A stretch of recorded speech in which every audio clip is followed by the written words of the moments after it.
We often talk about the democratizing power of open source, but I'd argue view source is equally powerful.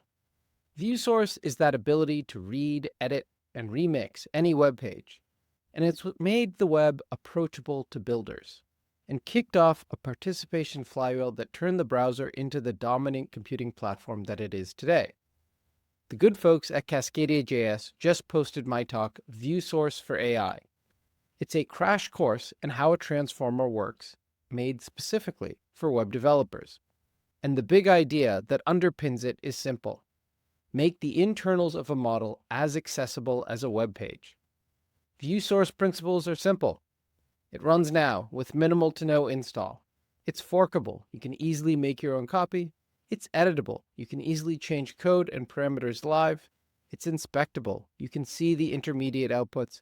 And finally, it's easily shareable. Spreadsheets are all you need runs in the browser in vanilla JavaScript. You can step through the entire model. It's the difference between reading code versus debugging it. Once you can view source on a single model, the next step is composing them. That's where spreadsheets are all you need notebooks come in, letting you build templates and AI workflows that you can fork and edit like HTML and run locally in the browser, all with the same view source principles. So if you're a web dev curious about AI, watch the talk and try the demo. I'll drop the links to both of them in the description or comments wherever you're watching this.